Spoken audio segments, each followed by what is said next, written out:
with their programs on the web. So we've got Laura Kemp and Nola Nash here this morning. Wave.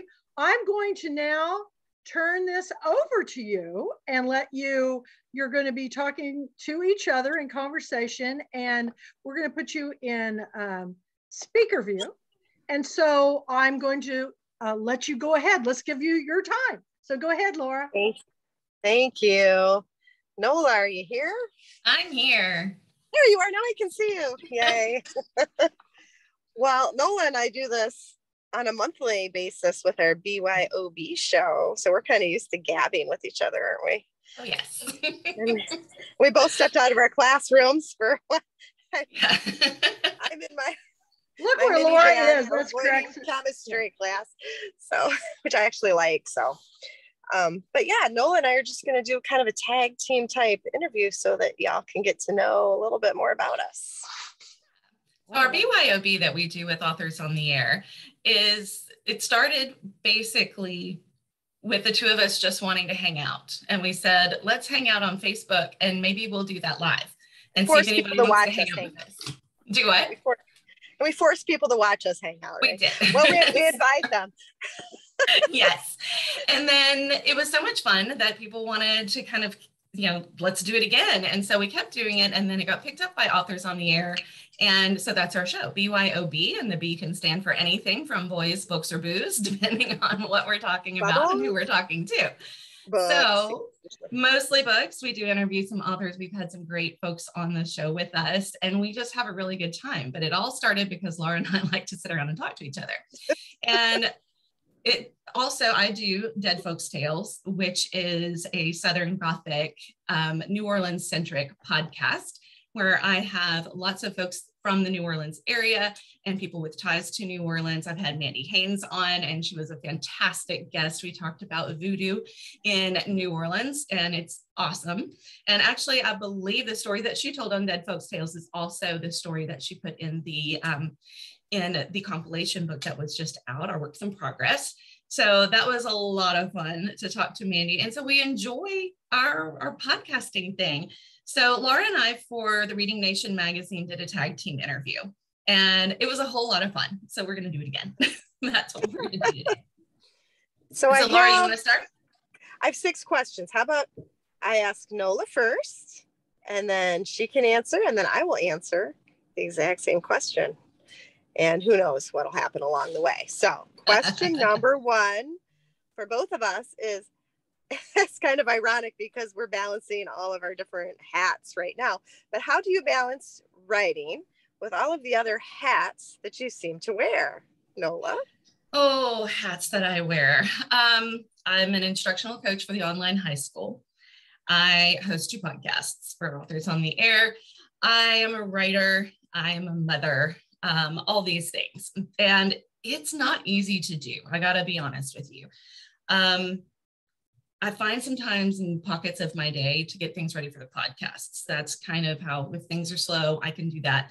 As far as writing goes, because I work online, sometimes I can kind of adjust my schedule a little bit. And I need to get away from just sitting in my office here all day long every day. And so I will carve out some time to go to our local coffee shop. There's so many coffee shops in downtown Franklin. I love seeing your pictures. My favorite is, yes, Onyx and Alabaster. And so I will go to Onyx and Alabaster, and it's amazing how much more I can get done there because I've gone there with a purpose. Like, I am here to write. And there's something about the white noise of the coffee shop that just makes it an easy place to write. And so that's really how I do it. And I dedicate a lot more hours to it during school breaks, which you probably understand. Being on a teacher's schedule is great because we do have kind of chunks of time where we're not committed to work all day long. And so we can write. What about you, Ms. Kemp? How do you balance? I'm tagged. Well, I also wear several different hats. I am a middle school special education parapro. I'm supposed to be in chemistry class right now, but it's okay. I can take the day off. I have 4 kids. I am in a Celtic band, which we're actually practicing this week for a gig coming up. What Really else good, do I y'all. do? They're a lot of fun to watch. Laura sings. Yeah, I'm hoping maybe we can do another virtual thing. Maybe this year. I talked to the guys about it the other night. But I find, and plus just like general housework, I'm trying to keep up with kids' activities because my kids are pretty active in sports. My one daughter does taekwondo, track, cross country, basketball, volleyball. And then my son is up at the University of Michigan right now. So sometimes we're buzzing up and back and forth there to visit with him. And I'm helping him with his stuff. So I think because I multitask a lot, I think women, no offense, men, but I think sometimes women are better at multitasking. I know I am better at it than my husband. Okay. I don't think that my husband would be able to handle all the stuff that I do because his brain works differently. So I will find like Nola, even I think that the white noise and like the being almost compressed for time sometimes helps me. If I'm sitting just down to write in front of my computer and like the kids are gone or my husband's gone, I almost get like freaked out because I'm like, oh, guilty. Do you feel guilty sitting there when there's so many other things to do in your house? Yeah, I think about like, housework. I'm going to sit here and focus on this, but I should be doing laundry. I should be doing dishes. But if you I'm doing laundry and when I'm doing the dishes, I'm guilty because I'm not writing. Right. So it never ends. The guilt never ends when you're a writer ever. So you're guilt ridden. So I will sometimes actually just bring my laptop to school or I'll get on Google Drive and just write a little bit, even during like my academic center, which is my study hall. And sometimes I'll have to stop and answer kids' questions like, oh, what do you want? But it actually kind of helps me because I feel compressed and I feel like, okay, I've got to make the most of this 45 minutes that I have. So I find sometimes that all of the different hats and the craziness and the chaos in the schedule is a motivator for me to sometimes write. And then I'm a list maker. I don't know if you are, Nola, but I will get up in the morning and list the things that I kind of need to do. And that really helps me. Post-it notes everywhere. Like I've always got post-it notes. I love checking them off too. It's so satisfying. Like, check something off that list. Pull off the post-it note and chuck it in the trash can. It's like, yes. Yes. So that helps a lot too with organizational, but it's not easy, but it's my life. So I guess I wouldn't have it any other way. I wouldn't really know what to do if I was just in the woods with a computer and all this time to write. I don't know what I'd do. Maybe I'd write. I don't know. I mean, maybe I would, but I feel like, I get distracted by things. So if I find that place that works for me, that's my go-to spot. It's like, I try a few things. I actually tried a couple of different coffee houses and I love them all individually, but I found the one that works for me. And that's where I go. And that's where the groove kind of sets in. And it does become routine and habit. It's like, I know what I'm there to do. And there's, they know me by name. They know my drink. It's walk up there, it's done. And then you sit down and write. Easy. I would probably do that too. If I lived in more of a like urban area, I would probably find a little coffee house that had good atmosphere. Like you found the one that you like. I did. And actually, the coffee shop that I write in is making its way into the book I'm writing now. I've actually used onyx and alabaster. And so, did you tell the people that you're a writer and they better not mess up the drink? Oh, they know that I'm sitting there writing. There's several of us actually that write. There's a songwriter and a couple other writers that sit in the coffee shop and write together. So that's so cool. I know it's kind of become a little writer's haven and it's a lot of fun. All right, so I'm going to start you off with this next question. Okay. And this one definitely applies to both of us in our books. Your books have an otherworldly feel and are full of magic. How did you first become interested in the supernatural and paranormal? Supernatural. We're both spooky gals, aren't we? Spooky little gals. I don't really ever remember not being interested in kind of like writing. Well, here's kind of a story about my mother. Hopefully she won't like take offense to this, but she took me to the movie when I was 3 years old, maybe 4, The Shining. Okay. God. Yeah, the old one with Jack Black. Oh, it's one of my favorite movies now. But she thought it was some sweet little movie about people who shined or something. I don't know. Maybe she thought there's glitter in it. I don't know.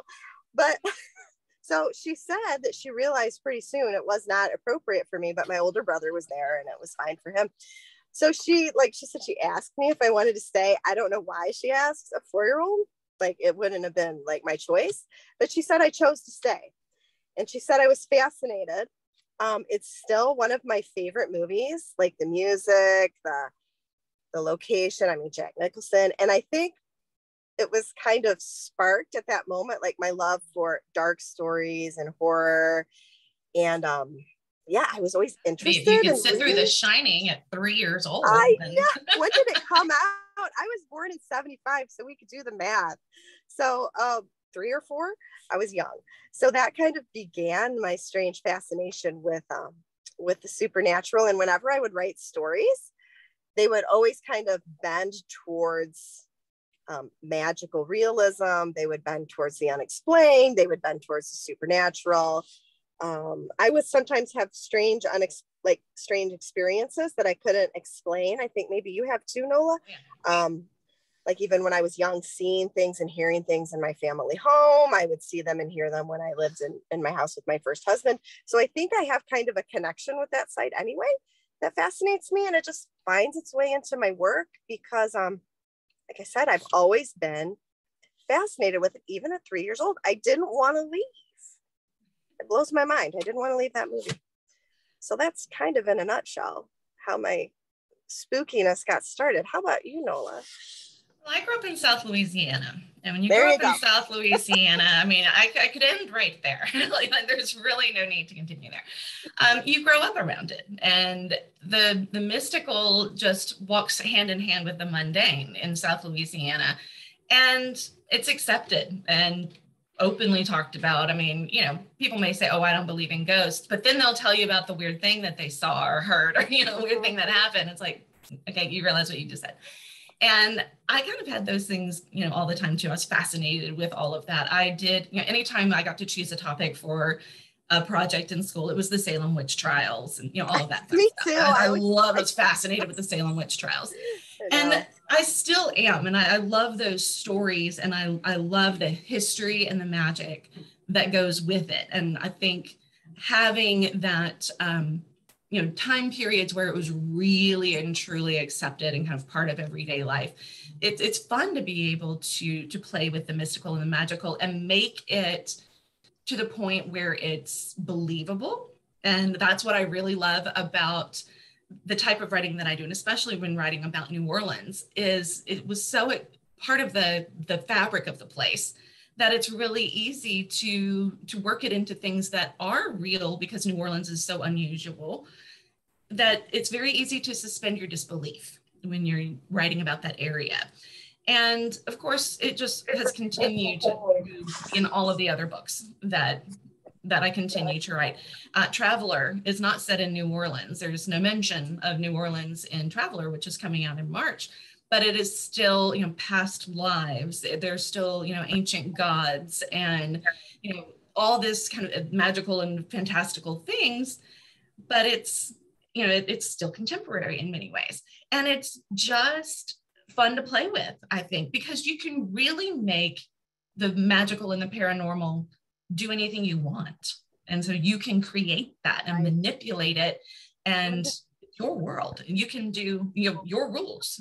There are no rules to magic and the supernatural. You just do what you want and you can make a great story around it. So I love it for that matter, for that particular reason. I love it. Sorry, I had a message pop up. I love it for the same reason too, because I feel like sometimes if I don't know how to get out of something, if there's a magical element, then I can just magically make the plot hole or the loophole disappear. Because although there are people though who do get kind of strict about their magic. Have you heard of that? Like the high fantasy series, there's hard magic and stuff. And I figured I could go that way in the book. I could really start researching this, but I just didn't want to do it. I was like you, I liked the fluidity of it, and I liked the flexibility that it gave me as a writer to be able to write about magic. So. I couldn't do high fantasy because there are a lot of rules that go with that. There's expectations that go with that.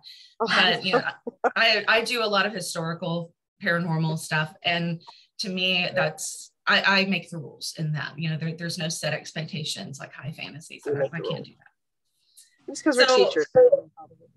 Do what? Because we're teachers, we want to make all the rules. That's right. We got to follow the literary rules, you know, and I was an English teacher. So, you know, it's like, I know what fits in this box, you know, and I like to step out of the box. Anybody who knows me well knows me and boxes don't, you know, I'm always out of boxes, far out of the boxes I can. She's not like a cat. She doesn't like to sit in a box. No. So what is something that surprised you on your author journey? Oh goodness, what didn't surprise me? Right. I mean, that's like, I guess that would have been even a better question. I think when I really think about being a published author now, I think the thing that surprised me the most was I had this fantasy that I would get a publishing deal or I would become published and then everybody would just know me. Everybody would just know who I was because they could find my book in a bookstore on Amazon. And it surprised me that you do, even after a launch, I'm sure not every author lingers, but you do kind of linger in not obscurity, but not everybody knows you right away. And you have to work really, really hard at promoting yourself. And even authors with, you know, publicists and with bigger houses, they've told me they work every single day at promoting. And I am lucky and blessed because I actually enjoy promoting. It's a side of, like Nola and I laugh all the time how much we love making graphics, like housework, dishes. The ultimate distraction is Canva. Make a graphic.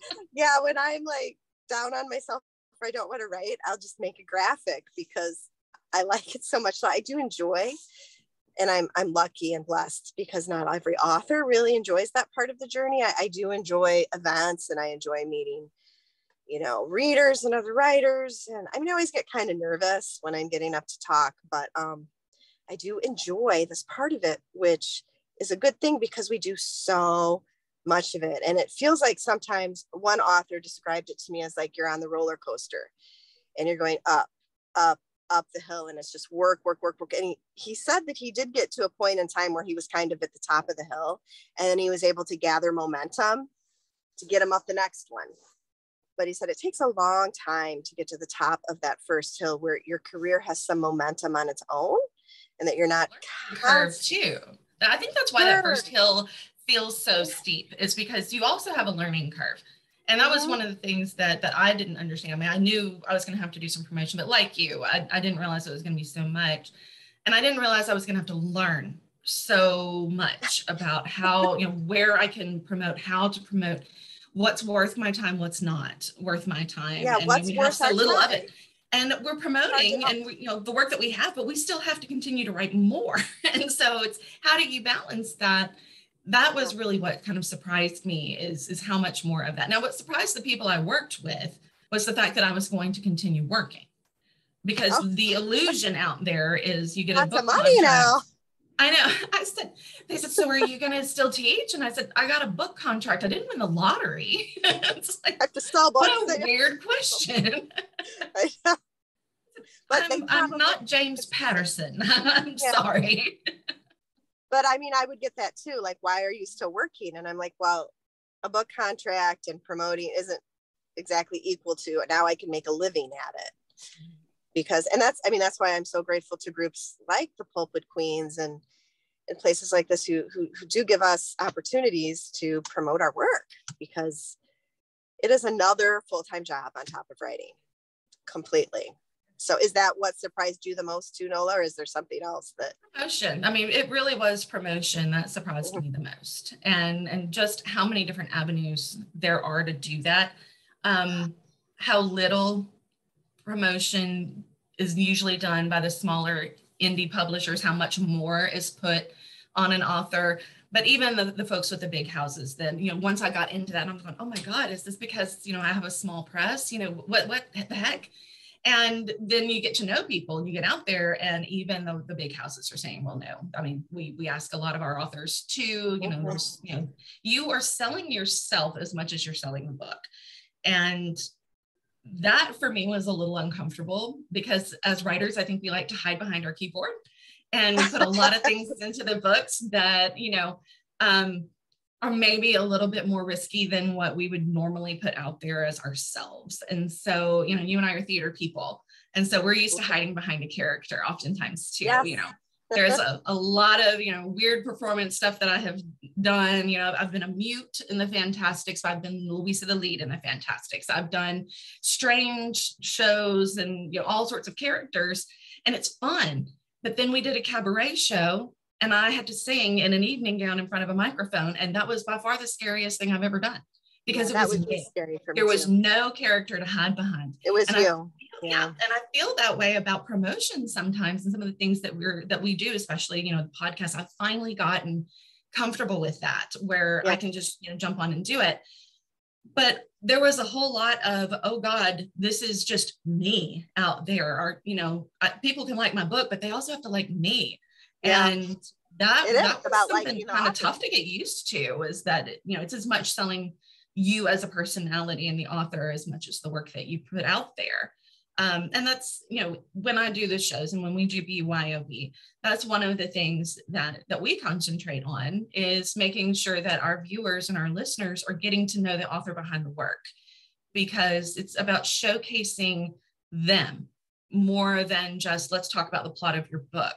If I want to talk about the plot of your book, I mean, they can go to Amazon and read the summary. You know, I'm not going to give anything away that Amazon doesn't. So why am I spending so much time talking about that? Let's talk about you as a writer, you as a person. What do you like to do? What are some things that are unique about you as a person that are going to make you stand out in the minds of your readers? That's the mindset that I go into things with any interview that I do. And I think, you know, you're great at pulling out that personality too. And I think that's why we have so much fun together, because we're on the same level with that. We understand why we're interviewing these guests. And it's not to tell someone the plot of their book. That's not the point. This is not a book review podcast. It's an author interview podcast. Getting to know the author. It's people. Yeah, exactly. Because, I feel the same way you do. I feel like I'm also selling myself, not just the book. And like you, it was weird at first to just stand there like in the cabaret show. It's just me with my little mic stand. I don't have a character to hide. That's a great analogy. So as time has gone on, though, we've both gotten, I think, definitely more used to it and more comfortable, thank goodness. Yep, absolutely. I mean, we could sit on here and gab all day long. I mean, that's just what we do. I love interviewing people. I love getting to know them. And somebody asked me, actually, I think it was Grace Salmon and I that were having this conversation. She said, you know, how much time do you spend preparing for the interviews that you do? And she was talking about Deadfolk'stales and a little bit about BYOB and other things, other interviews that I've done. And I said, honestly, I don't do that much, because I have kind of a Larry King philosophy to interviews. I don't want to seem like I know more than my viewers do about this person. I'm going to ask the questions that the viewers would have, because if this is a new person to them, I'm not going to, you know, leap all of those steps to getting to a book that they've not read, you know, getting to something that I know that's a small detail about an author that they don't know. That's leaving the reader, the viewer behind. And so if I'm asking genuine questions, not questions I already know the answer to, it makes a more interesting conversation. Yeah. And I think it just comes up naturally sometimes when we're interviewing people, because I like people and I like to figure out what makes them tick. And I think sometimes questions just come up naturally in the course of the conversation. And if you have everything totally planned out, kind of like how I write the same way. I kind of, I just go organically with what I think would be, if we were having coffee at you know, your favorite coffee house, how would the conversation go? Exactly. And that's what I tell my guests before, you know, the show. I always say, no worries, you know, because they're like, what do I need to expect? You know, what kind of questions are you going to ask? And I said, here's the feel of the show. You and I have met at a cocktail party. We happen to sit at the same coffee table and we're just chatting. And they're like, okay. And I said, so pour a drink and sit down with me. And we're just going to hang out for a while. And it makes it easier for them when they know there are no right or wrong answers. They don't have to prepare things. And I always tell them, you know, you and your work better than anyone. So there is nothing I'm going to ask you that you don't know the answer to. But there are a lot of things I'm going to ask you that I don't know the answer to. And that's what it's all about. I love that. And that kind of segues into another question that we had, which was talk about your other projects. Is that it? The podcast, writing projects. What other things are you working on? Well, I'm writing right now. I'm writing a new book right now. And that's really become kind of my passion project at the moment. I've switched location. So instead of New Orleans, I'm actually writing about the small town that I live in, Franklin, Tennessee. And researching this book has been a lot of fun because it involves ghost stories and hauntings of some of the historic homes that are in Franklin, Tennessee. It's a very well preserved small town, very Main Street, USA. I mean, it's adorable. And a lot of the original buildings are there, kind of like New Orleans. It's fun to be able to walk around like you step back in time. And it's just fun to have that research base. That's a new research base for me. And so I'm working on House of Mirrors, and that kind of came about because I was on a ghost tour of Franklin. And it was one of those things that, they were talking about a mirror that wouldn't stay on a wall in one of the haunted houses, one of the place that's actually a business now. And the mirror wouldn't stay on the wall. It was this massive mirror, and it kept falling off the wall and like be across the room, and, huge thing. How did it get slung across the room? And the story is, the way that they frame it is maybe the house didn't want the mirror. And I'd heard the story a few times, and I was kind of standing back behind the tour, and I was like, what if the mirror didn't want the house? And that's what spurred this book, and it became my NaNoWriMo project. And I didn't get it finished because of all the other hats that I wear, but I got a good chunk of it down. And so it's nearly finished and ready to go back into revision. So I'm almost done with it. And it's truly been a joy to focus on this particular project because it has brought me to some places in town that I've driven past almost every day for 20 years that I did not know the actual history for. And now I get to see the town in a whole different frame of reference, and it's fun. And I can speak from experience because I have written about places that I know and visited that your readers will love that. Once this book is out, showing the pictures of the real places is going to be a really exciting new element to the story. What about you? What are you working on? Well, I have written book 3 in the Yellow Woods series, and the title is A Home for the Stars. It's done. I mean, I probably will do some more like editing, polishing. So it's kind of sitting at the publishing house waiting, and it's very good too. Oh, thank you. Yes, Nola's in the process of reading it for me to give me some tips and pointers because she's read the other 2. And when you have a series, you have to kind of keep it all that is tricky. Know the words. I don't even know the word for it. Yeah, it's hard to keep track. So I'm also writing, and this was kind of a breakthrough for me, like you've had a breakthrough with your new project, a Western, a historical fiction about a wagon train going west in the 1850s. I keep changing the year. But I think I'm going to stay with the 1850s. But it was scary for me because I thought, can I let go of these characters in the Yellowwood series? I've been writing about them for so long. They've been a part of my life. Michigan is a big part of the series, places I used to live. And it actually kind of scared me. I thought, I wonder if I'm capable of writing about people who have nothing to do with this series. And I started, and it was actually kind of liberating for me because I didn't have to then also, drag along the other 2 books. Not that I don't like doing that, but when you're writing a series, you're not just considering that book. You're considering the other books that came before, the book that may be coming after. Everything has to tie together or it's not a series. So it was kind of freeing and liberating for me to just have this, and it will be a standalone, just the standalone book. The characters are fresh, they're new. And it's been just a joy. And plus I love westward expansion. It's one of my favorite periods of history. I love the West in general. I've traveled there a lot. So I'm revisiting these places that I love, and it feels very liberating. So I'm doing that. And I'm also, this is kind of new, I haven't really told many people, I'm writing, working on a screenplay for Evening in the Yellowwood. I'm collaborating with a screenwriter. So we're we're doing that, and he's kind of walking me through the process of screenwriting, which is fun because I did it in college and I enjoyed it. I just haven't done it since. So I've never done that. Beat sheet right now for that, and I'm editing, and reading for other people. So, but as far as my work, that's what I'm up to. So I'm spending, if I'm not writing, I'm doing all the other things. I do have Traveler that's about to launch, and that's one of the things, with promotion. You start about 3 months before the book launches. You really have to start knuckling down on all of the promotional things that you're doing. So getting all of those, but graphics, I get to make graphics. It's so fun. I love to make graphics. So, good excuse to play in Canva. So I get to do that. And Canva's anonymous group. I know. There's got to be a support group. That's what we need to start, the Canva Anonymous, the support group for all of the authors who go down the rabbit hole of graphic templates and photos.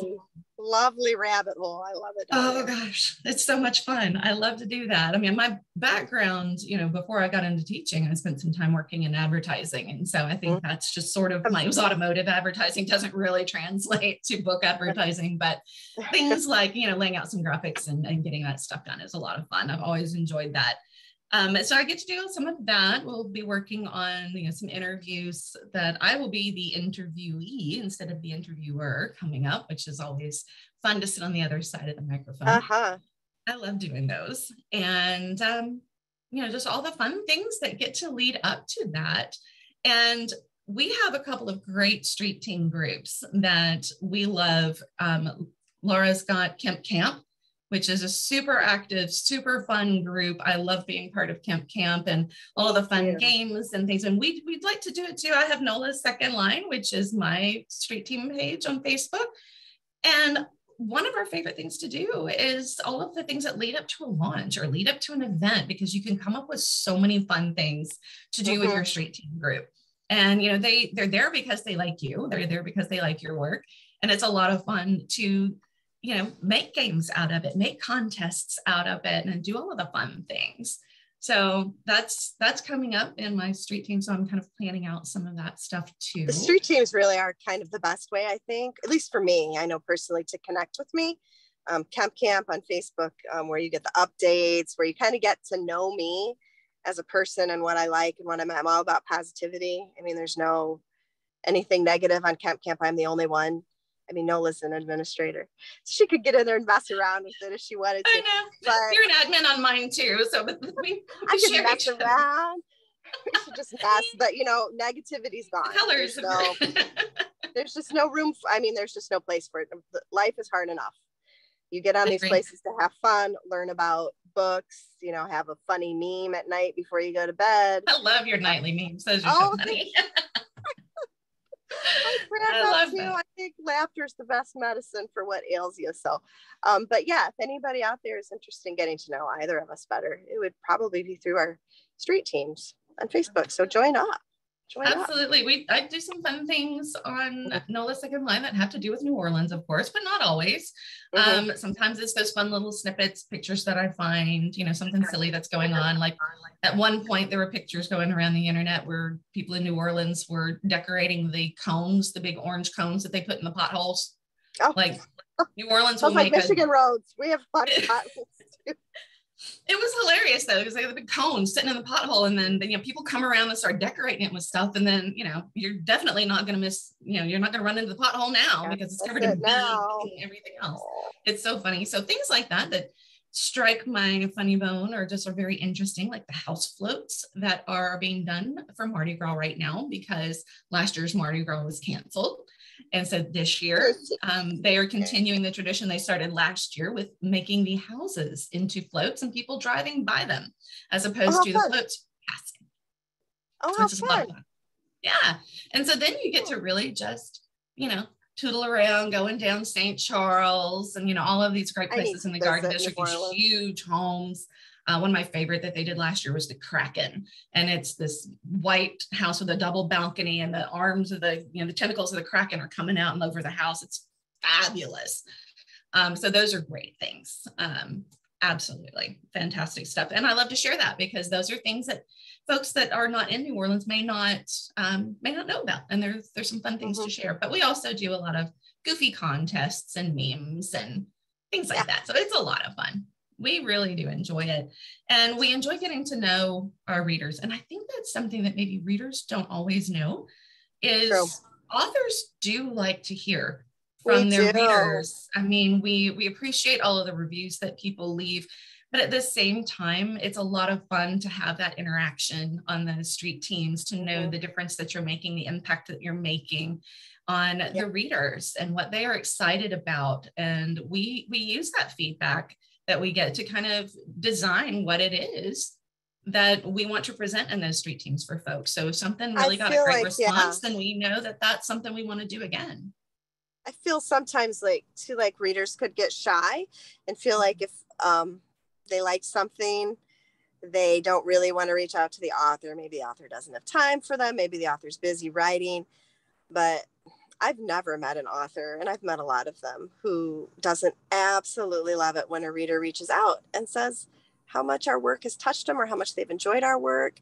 That is just the bread and butter and the icing for me as a writer, to know that my stories have touched somebody and they've enjoyed them and they're thinking about them and maybe they've learned something. And that's the whole reason I write.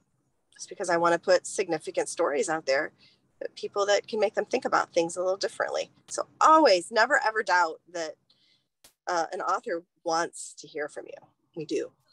We want to. Great places to do it now. And that's one of the fabulous things about all of our social media things. I mean, you can find us on Instagram, on Twitter, on Facebook, whether it's an author page that they have or a street team group like we do.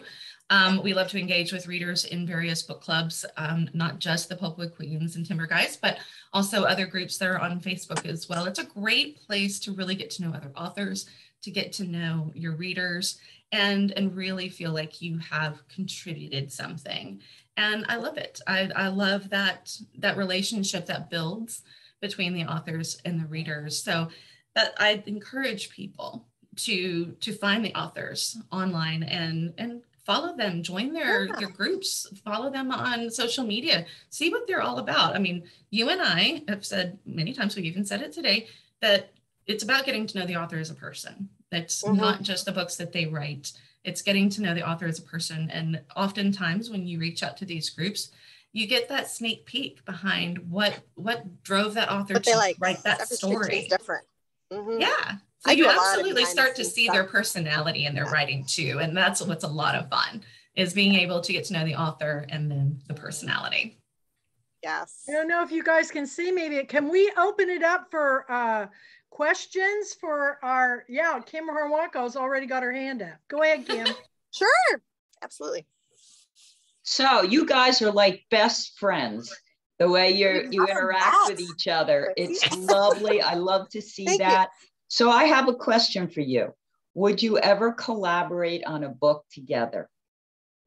Talked about that. We've mentioned that a couple of times. We have, haven't we? Usually in something truly silly that like, well, every now and then in messages, we'll start kind of like writing something that's just a goofy scene because of something that struck us funny.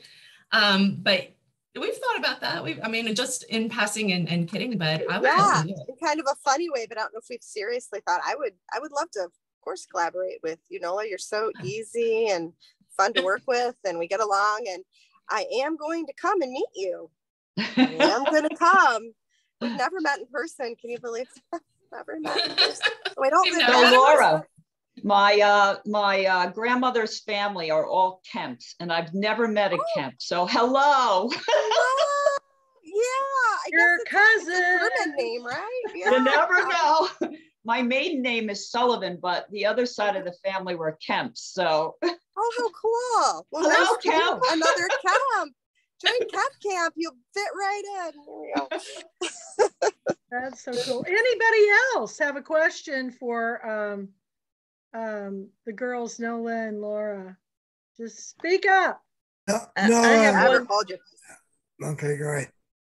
Go ahead, Jacob. Okay, Nola and Laura, what's the best part about doing your podcast together? Because I absolutely love your podcast. You guys are hilarious. Thank you. It's just playing off of each other. I mean, we really do. I mean, we genuinely get along. I mean, what you see on that podcast is us. I mean, there's no drama ever. What you see is what you get with me and Laura. And I think because we are both genuinely goofy, it makes it so much fun. So, I mean, I love just the genuine back and forth that Laura and I have. That's my favorite part of it. I do too. And I love that. I feel like it's something, well, I love because we always get on early and kind of talk to each other beforehand. So we catch up before and after. It's kind of our video chat. And then I love that it's something that I don't have to worry about. I mean, Nola she's more techie than I am. So she's always the one making sure everything's set up. And I just get on and I have fun for about a half an hour. And our next guest is coming up for anyone who wants to tune in is Zibby Owens. She's really hot right now. So we're going to talk with Zibby.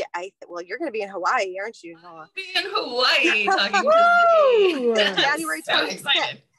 Yeah, coming up January 25th, we're going to speak with her. And I'm looking forward to it because she's somebody I've admired, but we're going to have it in this really fun, laid back setting. And we'll get to learn a lot more about Zibby, and maybe, she'll learn a little bit about us too. We'll just be buddies sitting down for coffee. So that's my favorite part too. There's no stress involved with BYOB for us or our guests.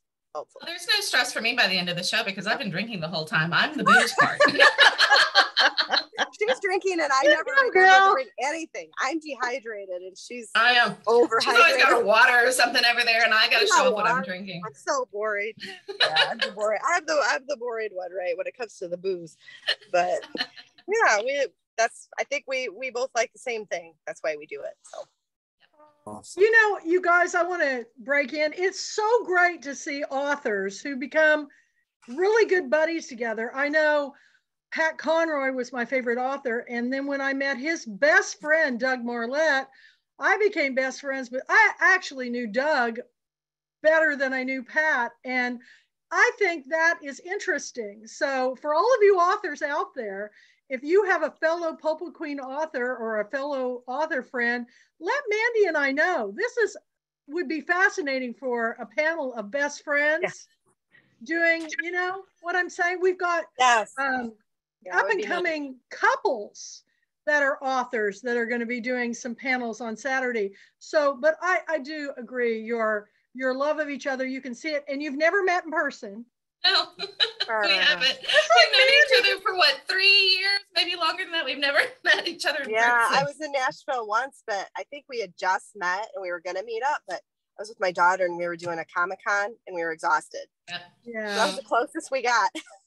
Well, I'm hoping that we find each other at Killer Nashville this summer. That's my goal. That's on my Killer list. Nashville. June, right? June? Is that when that happens? Mm-hmm. Yeah. Yes, Betty. Well, I have to tell Nola that I only live 2 hours from you, so I'm coming to find you in the coffee shop. Yes, ma'am. I live just in Alabama, in Decatur, Alabama. Decatur, Alabama. I used to live in the Shoals area. Oh, really? I drove through Decatur, Alabama all the time.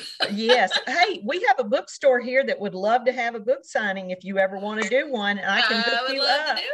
All these connections. How cool is this, y'all? So I will get you hooked up. We would love to have you here. And if you ever want to come hang out with me in Franklin, you just say the word and we will meet up down there. We've got some fun places we can hang out in Franklin. It's such a great little town. One of my most favorite things to do, and this is my thing, and I love all my cousin authors, and I just recently brought a carload of people down to River's book signing at Parnassus. So I have friends that love to read, and I'm trying to get them all to join Popal Queens now. It's free now. You got to get it. I've got to get them. I told them it's free, so they can do it. And I will get Melinda, the bookstore owner here in town, to join too. And I'm telling you, she would love it, love it, love it. And she's always looking for authors to come and sign books. So great, y'all. I love all my new cousin authors. Well, Betty, you get me in contact with who I need to get in contact with. You know where to find me. I'm there. I love doing book signings. That is one of my favorite things to do. Good. I love them. They're just fun. And I always have a bedroom. Kathy can tell you I have a bedroom and bath for you. Beautiful. Her house is beautiful. Fantastic. Thank you. I'm there. All right.